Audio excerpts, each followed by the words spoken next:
Hi guys, welcome to Medical Megamind channel. In this video, I am going to discuss the cardiovascular system physiology. The cardiovascular system consists of two components. Two components. What are those two components? They are, first one is heart, the main component, and second one is blood vessels. Blood vessels. So these are the two components of cardiovascular system. Now, I will give a general plan of heart, okay? Heart, the first component. So this is your heart.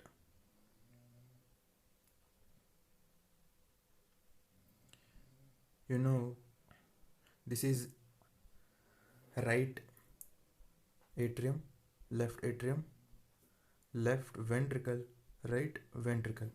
Now, you know, right atrium receives deoxygenated blood from the body, okay? From upper part of the body, that is head and neck, the deoxygenated blood goes to right atrium via superior vena cava. From lower part of the body, the deoxygenated blood, lower part, the deoxygenated blood goes to right atrium via inferior vena cava. This is your inferior vena cava. Now, the deoxygenated blood from right atrium goes to right ventricle via right atrioventricular junction, which is guarded by, this is guarded by, right atrioventricular junction is guarded by tricuspid valve. Tricuspid valve, okay? Now, the blood that is deoxygenated from right ventricle goes to lungs via pulmonary trunk. So this is your pulmonary trunk, which divides into right pulmonary artery and left pulmonary artery. This is your left pulmonary artery, this is right pulmonary artery, and this is pulmonary trunk, okay? This goes to right lung, this goes to left lung. For what purpose? For gaseous exchange. Now, the oxygenated, after exchange, the oxygenated blood from lungs, both the lungs, goes to, I will write in red. So this is oxygenated blood, this is oxygenated blood, goes to left atrium via pulmonary veins. These are pulmonary veins, okay? So this is oxygenated blood. From there, the oxygenated blood goes to left ventricle via left atrioventricular junction, which is guarded by mitral valve. Mitral valve, okay? Now, the blood from left ventricle goes to every part of the body via aorta. Aorta carries oxygenated blood. So this is your aorta.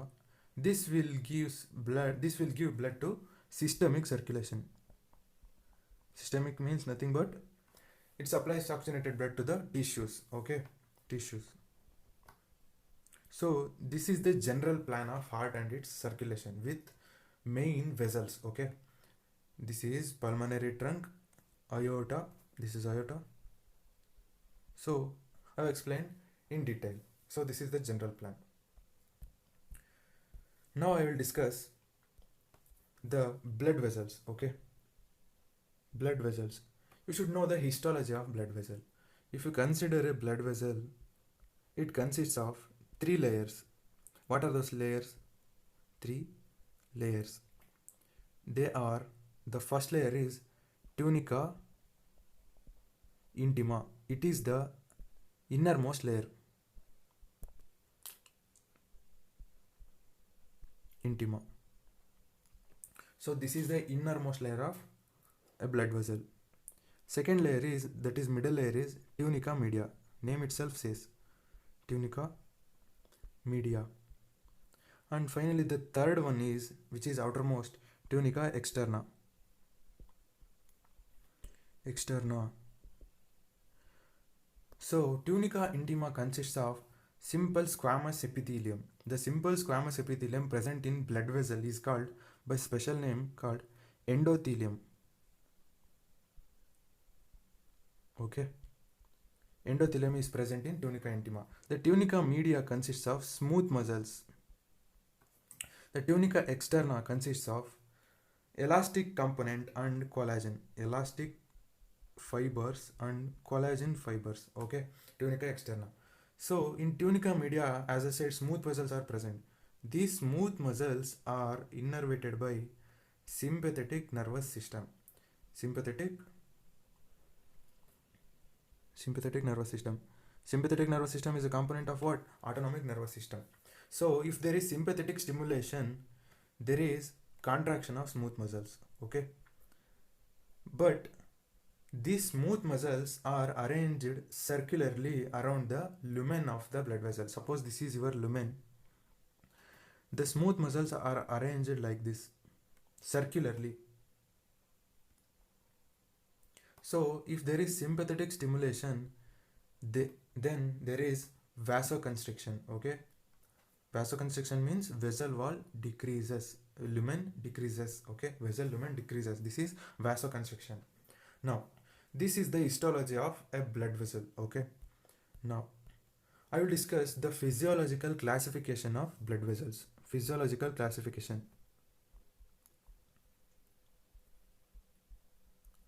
Classification. What are those types? The first one is Windkessel vessel.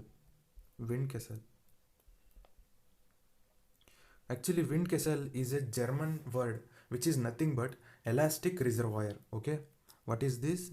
It is a German word, elastic.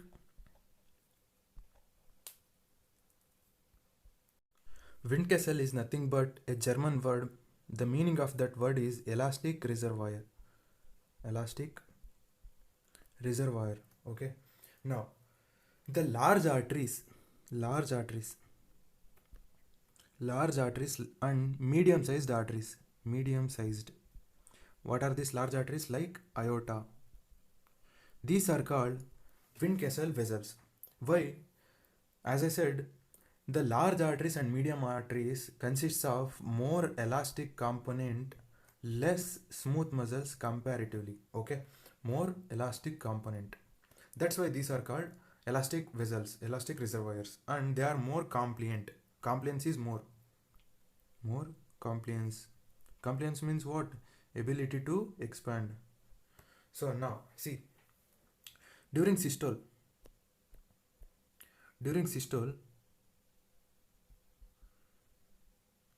this is the normal vessel. Okay, the blood rushes here during systole. What will happen? This portion will dilate. Okay, it will become like this. Now there is lot of blood here. This occurs in systole. Now the heart relaxes, that is diastole. Now there is no one to push this blood to here. Okay, the blood has to flow. So there is nature's creation. So because of presence of more elastic fibers, these elastic fibers recoil like this and makes this blood to move forward. Okay, during diastole also, because of this recoiling effect,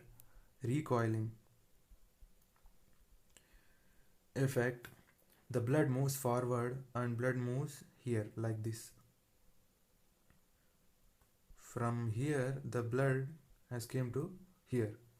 So this is the way the blood maintains continuous flow during both systole and also diastole. Okay, during both these phases the blood flows continuously because of what? Recoiling effect of elastic components present in large arteries and medium sized arteries.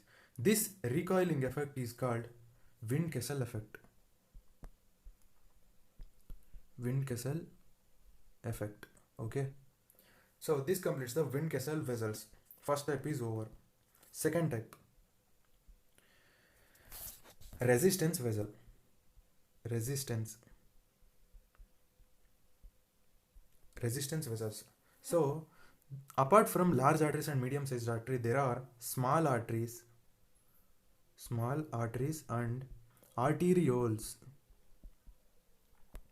So these are called resistance vessels. Why?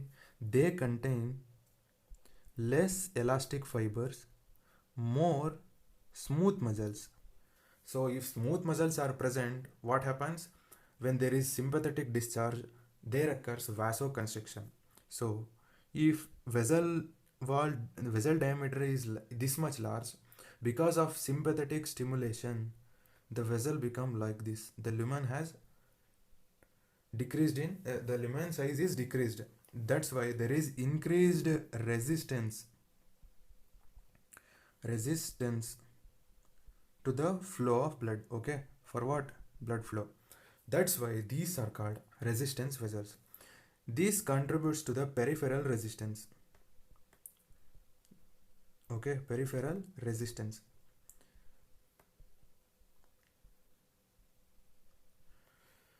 Now, peripheral resistance, I'm going to discuss in further videos. This is an important factor for cardiac output. Okay, if there is more peripheral resistance, then there is less cardiac output. If there is less peripheral resistance, then there is more cardiac output. These are inversely related. Okay, now this completes the second type.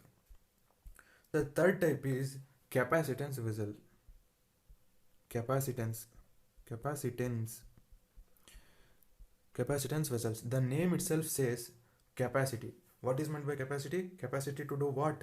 Capacity to accommodate more large quantity of blood. That's it.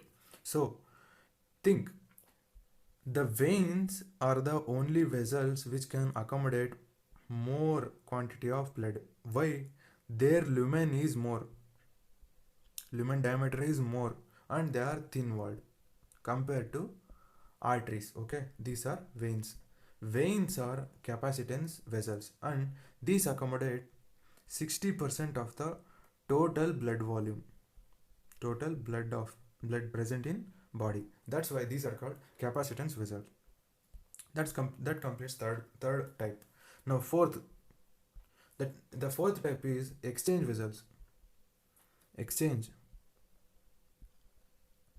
the name itself says what is meant by exchange. Exchange of materials. What? Oxygen and nutrients. For exchange, there should be thin wall. Okay, so the thin wall is present in only one, that is capillaries.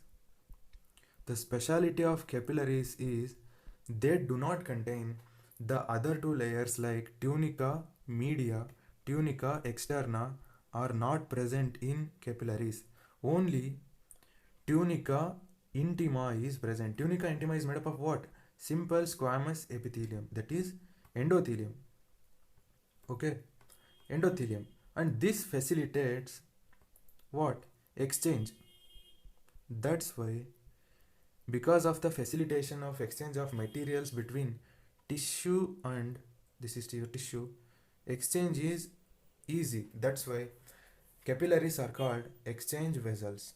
So these are the four types of physiological classification. Okay, what are those? First one is Windkessel, second one is resistance, third one is capacitance, fourth one is exchange vessels. Okay, now lastly I will discuss the arrangement of these whole blood vessels and some little bit about pulmonary and systemic circulation. Okay, that will complete this video. Now see, I will write in red. Okay, so this is your large artery. This large artery is branched into medium sized artery. Okay, large artery, medium sized artery. Now this medium sized artery again branches into what? Small arteries. Small arteries again branches to arterioles. These are arterioles. The arterioles may directly end in capillary bed. This is capillary bed, or they end in meta-arterioles by further dividing. So okay, these are called meta-arterioles. Meta-arterioles. Again, these meta-arteriole end in capillary bed. So there are two possibilities. Either arterioles directly end in capillary bed, or they divide into meta-arteriole and end in capillaries. Okay, these are the two possibilities. So this is the arterial compartment. This capillary has reached. Now here there is pericapillary valves. Okay, around the periphery, okay, pericapillary valves. That means at the end of meta-arterioles, there is a circular arrangement of smooth muscles. This circular arrangement provides a valve-like mechanism. Okay, this controls the blood flow to the capillaries. Okay, from meta-arterioles. Now, the venous system. So, after capillaries, the blood goes to collecting venules. These are collecting venules.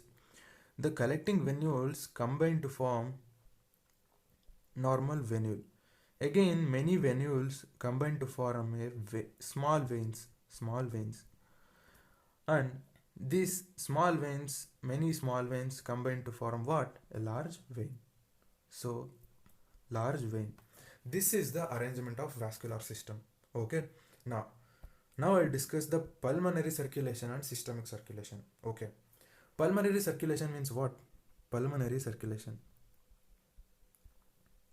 Pulmonary circulation consists of what? Pulmonary circulation. It consists of the pulmonary arteries which provides deoxygenated blood to the, this is left pulmonary artery, right pulmonary artery, right lung, left lung.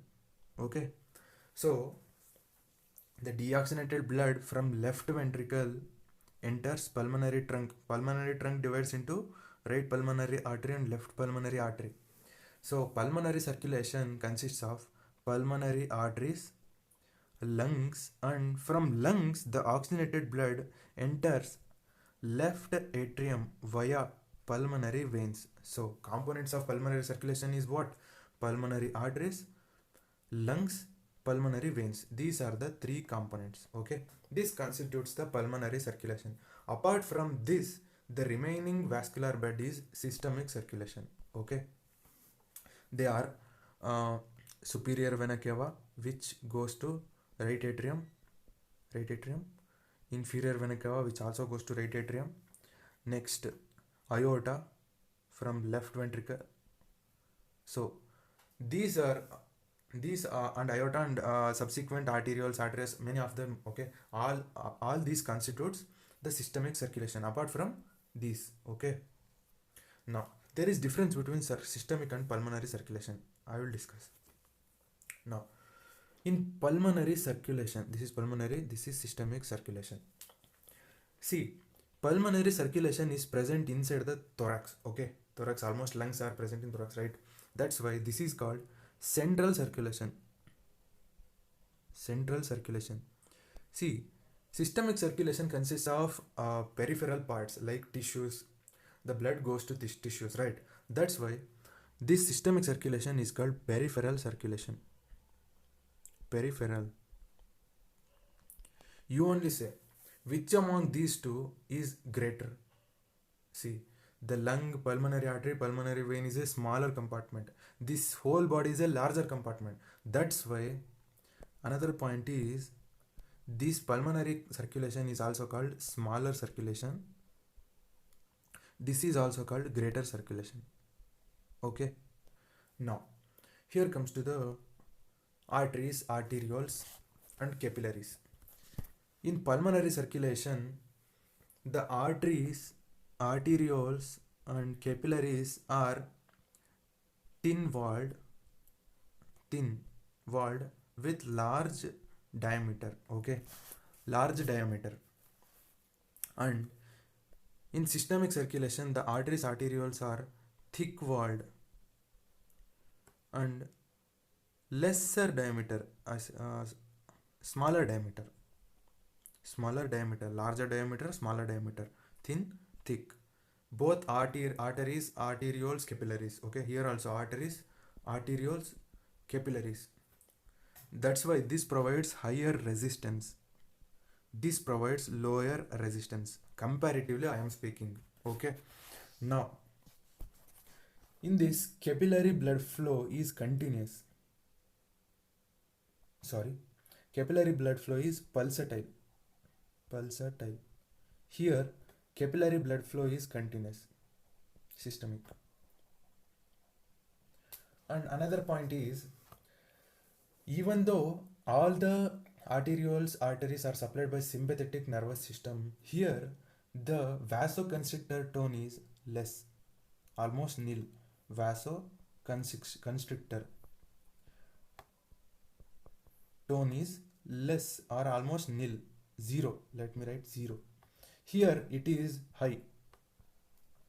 So that's why there is more resistance. That's why there is less resistance because of presence of thin wall, larger diameter, and zero vasoconstrictor tone vessels. Pulmonary circulation provides lesser resistance.